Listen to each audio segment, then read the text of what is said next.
Emilio. Hey, thanks for joining me today. Pleasure to be here.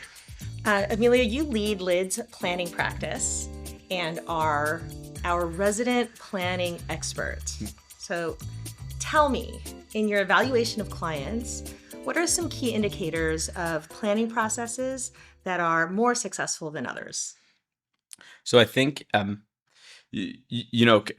every supply chain is trying to balance capital, cost, and service level.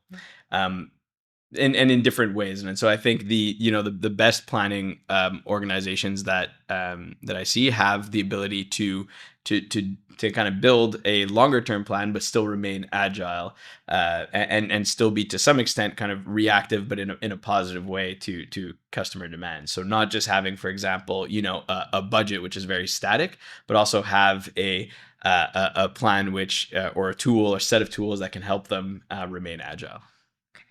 I see why you're our expert. So I'm going to steal 15 minutes of your free consulting time today to really talk about peak season planning. We're in the thick of it right now for retailers. Singles Day is a few days away. Black Friday and Cyber Week are just around the corner. As a retailer, I'm thinking about two major things right now: inventory and demand changes. I've already made all my decisions. Can I really do anything at this point, right? Um, we know that planning cycle starts way in advance, months in advance. But with a robust planning cycle that you think about, agility, what are some of the ways advanced technologies can really help me in the moment? So we'll talk about a look back later, but right now, how can advanced technologies help? Yeah. So if you think of and you're asking the question, I believe from a standpoint of well, things aren't going exactly as expected, which is always the case, right? No matter what number you put down on paper for what you're going to sell and how much inventory you plan, never goes exactly according to plan. So I think the context is coming from, hey, something's a little bit different than expected, right? Absolutely. Nothing ever goes right. Exactly. And so, when you talk about, how do you respond to that? What are the right kind of tools that you need to respond to that? There's a kind of, the first part I look at is, well, first of all, are you able to know quickly that you have an issue? Has that demand come in strong, like stronger than expected, and will you potentially be in a stock out position? And if so, how quickly can you see that? How quickly can you react to it? So the first part is being notified, having the visibility of it. And then the second is, once you've realized, oh yeah, we actually do have a problem, what can we do about it? And what can we do about it is, it's not just a question of, well, coming up with, the brainstorming of here's the three solutions to that problem, but actually quantifying those three scenarios, looking at, hey, well, if we do A, B, we have three options that are disposable. We can do A, B, or C to try to get ourselves out of this hole. Either it's an expedited PO, it's maybe it's some overtime on a manufacturing run, it's getting maybe finding another supplier, what have you. But looking at, once you found those three options, it's then a matter of evaluating, quantifying how will each of those scenarios affect our overall performance. How will it allow us to capture more revenue? What will it do for our costs? What will it do for our service level? And then, kind of eyes wide open, selecting the best of those scenarios to move forward with as a business. Now, I believe many organizations do a form of this, but back to the question you asked before, of what's the sign of a really good planning organization, is the ability to do that very quickly. So Got to it. not have to spend a day analyzing each of those scenarios for next week's meeting, where you're then going to decide what to do, but being able to do that within a matter of minutes, hours, come to a decision with the gang, and then execute against that plan. So what you're saying is my Excel model that I've honed over many years of practice just might not cut it today. That's right. It's not, and those, it's a thing of running through those models, is it's a kind of a brute force method. Can you get an answer? Certainly, but you're gonna have to spend a lot of time to do it. I heard actually someone I was speaking with today say, they do their job during the day, and then they go home for the night shift of trying to solve all of those issues to come back with an answer the following day, which is not a position that is sustainable, or that you want to put anyone else in. Yet you still need to do all of that analysis. So it's a matter of being able to do it in an efficient manner, and not always relying on that I'm sure excellent spreadsheet that you built out. Yeah, I mean, I think that's a really interesting point to think about, scenario planning and being able to run through several decision points.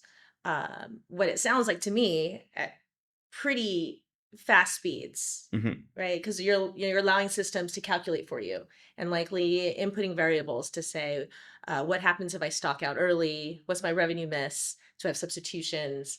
Do I have other options? Hmm. And I know from being a planner for many years that, yeah, that analysis, you got to wait until the end of the day to close out your sales, kind of recalculate, and then call a meeting, and then hope to make a decision in a few days. Hmm. And what we're seeing is that companies are making those decisions within the same day, if Hmm. not reacting quite quickly. Right. And there's kind of two ways. So you can do these kind of preemptive scenarios, or the kind of more the reactive, something has changed, the condition has changed. Mhm.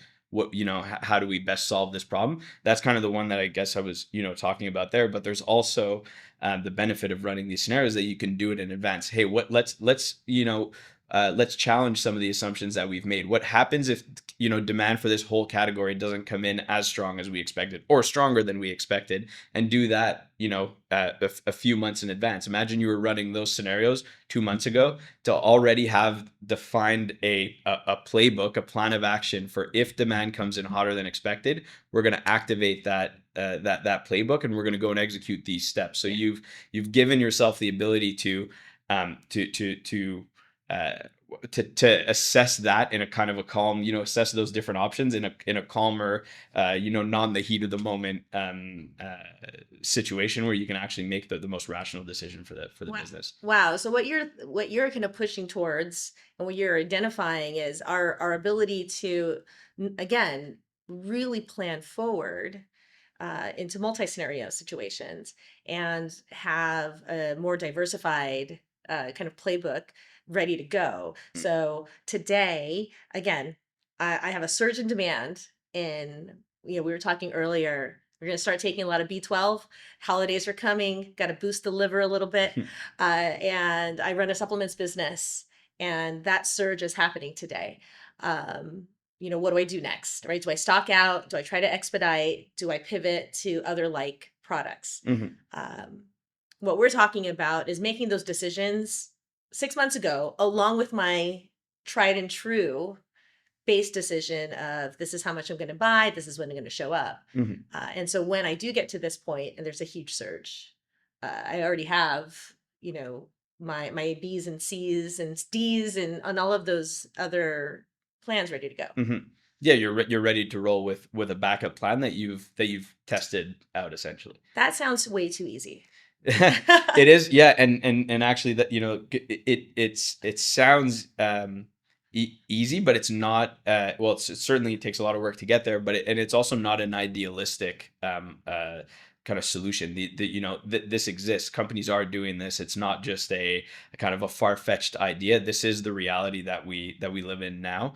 The kind of the base step that's required is having your entire supply chain data connected and on one kind of platform, Mhm. not having the 6 spreadsheets that you have to work through. That's not conducive to being quick and nimble, if you have to kind of go from passing it from one stakeholder to the next, and everyone has to crunch their numbers. So getting all that data onto one platform, and then having kind of the ability to crunch that data quickly as well. Like, if you think about it, the cost of, yeah, I'll put it this way, actually.